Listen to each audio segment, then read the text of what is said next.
സർവമംഗളമംഗല്യേ ശിവേ സർവാർത്ഥസാധികേ ശരണ്യേ ത്രംബകേ ഗൗരി നാരായണി നമോസ്തുതേ. ശ്രീദേവി മഹാത്മ്യം. നമ്മളടുത്ത സുരഥ മഹാരാജാവിൻ്റെ കഥയാണ് ഇവിടെ നമ്മൾ കേട്ടുകൊണ്ടിരിക്കുന്നത്. ആ സുരഥ മഹാരാജാവ് ശത്രുക്കളാൽ തോൽപ്പിക്കപ്പെട്ട് വനാന്തരത്തിൽ സുമേധസ് മഹർഷിയുടെ ആശ്രമത്തിൽ എത്തിച്ചേർന്നു. അവിടെ അദ്ദേഹത്തിന് പ്രജകളെക്കുറിച്ചും കൊട്ടാരത്തിലെ തൻ്റെ സ്വന്തം ആളുകളെക്കുറിച്ചെല്ലാം ആലോചിച്ചിട്ട് സ്വസ്ഥമായിട്ട് അവിടെ കിടന്നുറങ്ങാൻ കഴിയുന്നില്ല. അവിടെയും ഇവിടെയും എല്ലാം അലഞ്ഞ് നടന്ന് അദ്ദേഹം ഇങ്ങനെ സമയം കഴിച്ചുകൊണ്ടിരിക്കുകയാണ്. അപ്പോഴാണ് ഒരു അപരിചിതനായ മനുഷ്യനെ കാണുന്നത്. ഒരു വൈശ്യൻ എന്നാൽ ഒരു വ്യാപാരിയാണെന്ന് തോന്നിപ്പിക്കുന്ന വിധത്തിൽ, എങ്കിലും അദ്ദേഹത്തിൻ്റെ മുഖത്ത് ഒരു വിഷാദമുണ്ട്. അപ്പോൾ രാജാവ് ചോദിച്ചു, അങ്ങ് ആരാണ്, എങ്ങനെ ഇവിടെ വന്നു, ഇപ്പോൾ ഇവിടെ ഞാൻ കണ്ടില്ലല്ലോ ഇതുവരെയും എന്ന് ചോദിക്കുകയാണ്. അപ്പോൾ അദ്ദേഹം പറയുന്നു, സമാധി നാമ വൈശ്യഃ അഹം ഉൽപ്പന്നോ ധനിനാം കുലേ പുത്രധാരൈഃ നിരസ്ത ച ധനലോഭാദ് അസാധുഭി വിഹീന സ്വജനൈ ദാരൈ പുത്രൈ ആദായ മേ ധനം വനം അഭ്യാഗതേ ദുഃഖി നിരസ്ത ച ആസ്തബന്ധുഭിഹി. അദ്ദേഹത്തിന് എന്താണ് സംഭവിച്ചത്? അദ്ദേഹം പറയുകയാണ്, സമാധി എന്നാണ് എൻ്റെ പേര്. അഹം ധനിനാം കുലേ ഉൽപ്പന്നം, ധനികന്മാരുടെ കുലത്തിലാണ് ജനിച്ചത്. ഞാൻ ധനികളുടെ വംശത്തിൽ ജനിച്ച സമാധി എന്നു പേരുള്ള ഒരു വൈശ്യനാണ്. അങ്ങ് ഊഹിച്ചതുപോലെ തന്നെ ഞാൻ സമാധി എന്നു പേരുള്ള ഒരു വൈശ്യനാണ്. പിന്നെന്താണ് അദ്ദേഹം ഇവിടെ എത്തിയിരിക്കുന്നത്?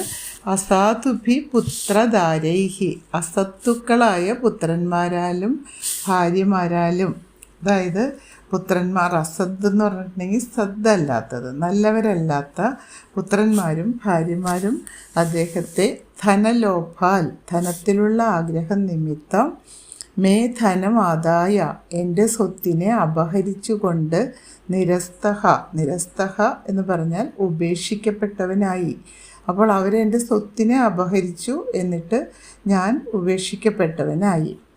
സ്വജനൈഹി ദാരൈഹി പുത്രൈഹി വിഹീന, അങ്ങനെ ഞാൻ സ്വജനങ്ങളോടും ദാരൈഹി ഭാര്യയോടും പുത്രൈഹി പുത്രന്മാരോടും കൂടാത്തവനായി, വിഹീന കൂടാത്തവനായിട്ട്, ആപ്തബന്ധുഭിഹി നിരസ്തഹ, ആപ്തബന്ധുക്കളാൽ ഉപേക്ഷിക്കപ്പെട്ടവനായി, ഏറ്റവും അടുത്ത ബന്ധുക്കളാൽ ഉപേക്ഷിക്കപ്പെട്ടവനായി. ഭാര്യയും പുത്രന്മാരും ഒക്കെ അടുത്ത ബന്ധുക്കളാണല്ലോ, അവരാൽ ഉപേക്ഷിക്കപ്പെട്ടവനായി.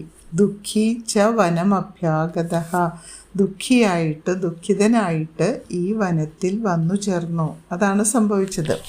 അപ്പോൾ എന്തുകൊണ്ടാണ് അവിടെ വന്നത് എന്ന് അദ്ദേഹം പറയുകയാണ്.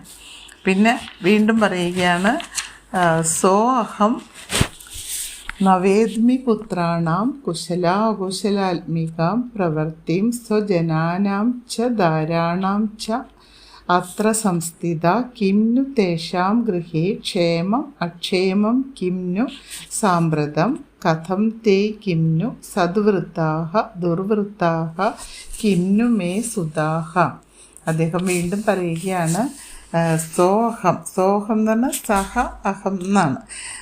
സോഹം സ അഹം അത്ര സംസ്ഥിത, ആ ഞാൻ, അഹം ഞാൻ എന്നാണ്, ആ ഞാൻ അത്ര സംസ്ഥിത അവിടെ ഇരുന്നു കൊണ്ട്, പുത്രാണാം സ്വജനാനാം ച, പുത്രന്മാരുടെയും സ്വജനങ്ങളുടെയും, ധാരാണാം ച ധാരങ്ങളുടെയും, കുശല അകുശലാത്മികാം പ്രവൃത്തിയും, കുശലരൂപയായും അകുശലരൂപയായും ഇരിക്കുന്ന വാർത്തയെയും, അതായത് കുശലം സന്തോഷം, അകുശലം സന്താപം.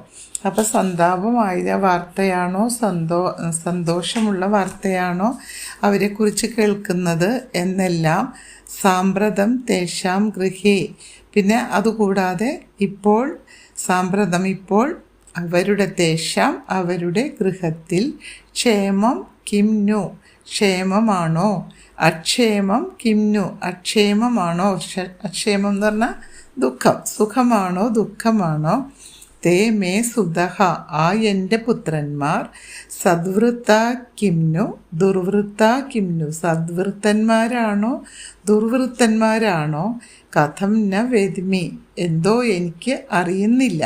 ന വേദ്മി അറിയുന്നില്ല. ഇതെന്താണ്? അവർ നല്ലവരായിട്ടാണോ ജീവിക്കുന്നത്? അവരെന്നെ ഉപേക്ഷിച്ച് കളഞ്ഞിട്ട് എൻ്റെ ഭാര്യയും മക്കളുമെല്ലാം അവരുടെ ഗൃഹത്തിൽ എങ്ങനെയാണ് ജീവിക്കുന്നത്? ഈ കാട്ടിലുള്ളവരോടു കൂടി ഇവിടെ വസിക്കുന്ന ഞാൻ പുത്രാദികളുടെ ഗൃഹത്തിൽ അവർക്ക് ക്ഷേമമാണോ അല്ലെങ്കിൽ ഇപ്പോൾ അക്ഷേമം തന്നെയാണോ? ഇത് രണ്ടും അറിയുന്നില്ല. ആ പുത്രന്മാർ ഇപ്പോൾ നല്ലവരായിട്ടാണോ ചീത്തവരായിട്ടാണോ ജീവിക്കുന്നത് എന്നും അറിയുന്നില്ല.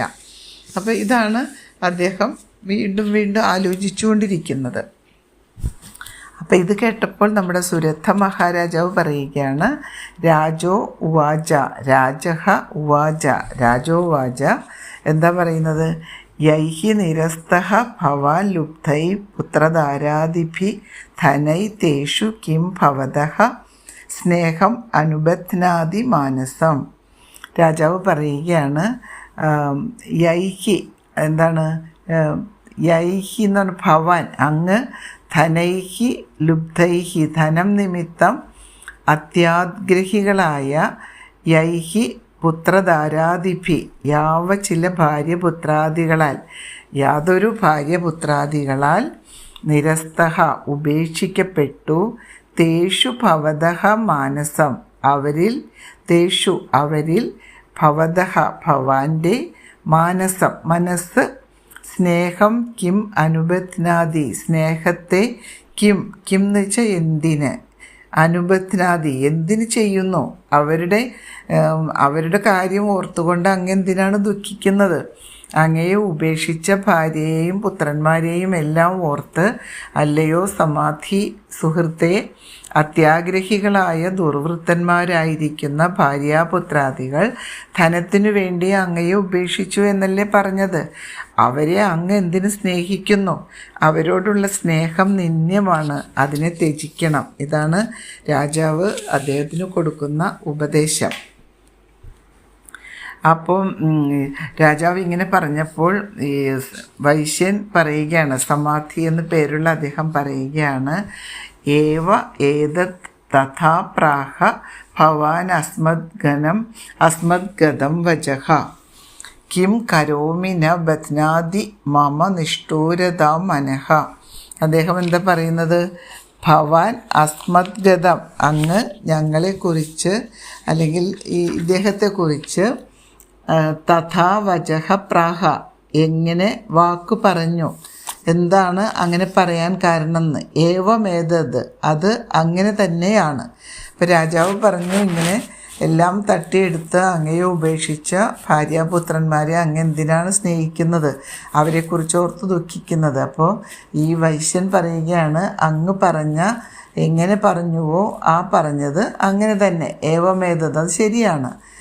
മമ മനഃ എൻ്റെ മനസ്സ് നിഷ്ഠൂരതാം ന ബധ്നാനി അങ്ങ് പറഞ്ഞത് ശരിയാണ്. പക്ഷേ എൻ്റെ മനസ്സ് മമ മനഃ നിഷ്ഠൂരതാം കാഠിന്യത്തെ, നിഷ്ഠൂരമായി എന്ന് പറയുമല്ലോ, കാഠിന്യത്തെ ന ബധ്നാതി ആശ്രയിക്കുന്നില്ല, കാഠിന്യത്തെ ആശ്രയിക്കുന്നില്ല.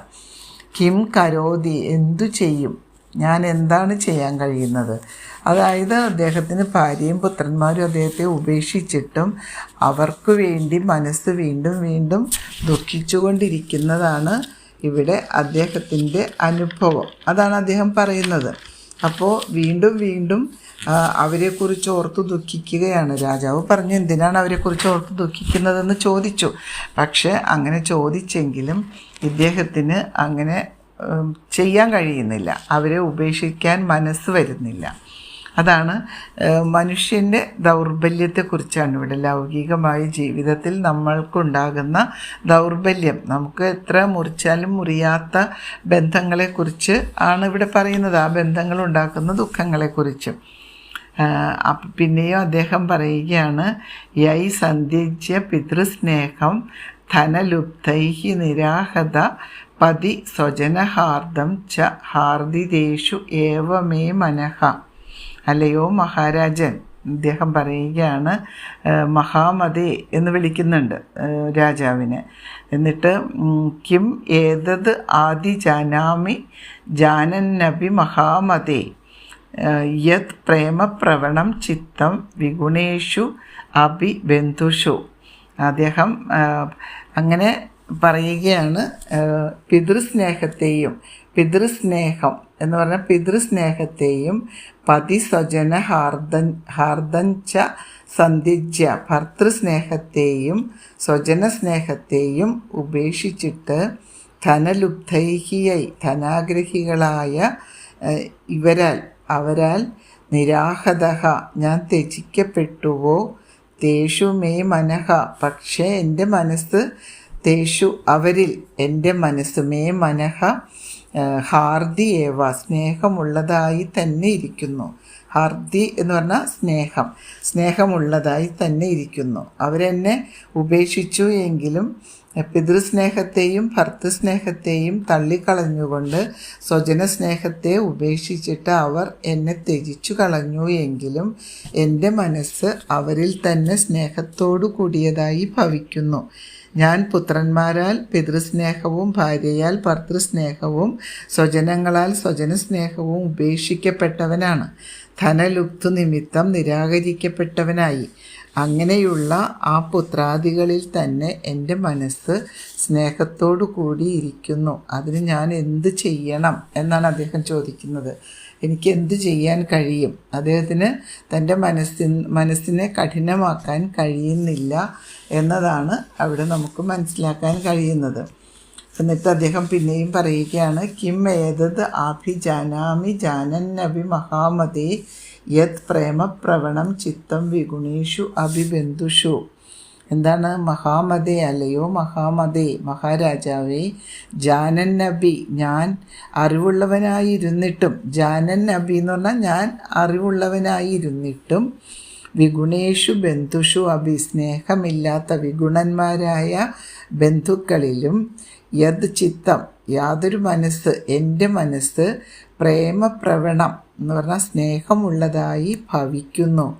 ഏതത് കിം ഇത് എന്താണെന്ന് ന അഭിജാനാമി അത് എനിക്കറിയാൻ കഴിയുന്നില്ല.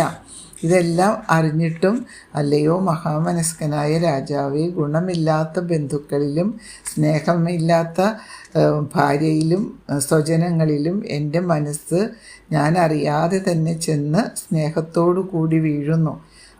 അതിൽ നിന്ന് മുക്തനാകാൻ എനിക്ക് കഴിയുന്നില്ല. എന്ത് ചെയ്യും? എന്താണ് അങ്ങനെ സംഭവിക്കുന്നത് എന്ന് എനിക്കറിയില്ല എന്നാണ് പറയുന്നത്. പിന്നെയും അദ്ദേഹം എന്താ പറയുന്നത്,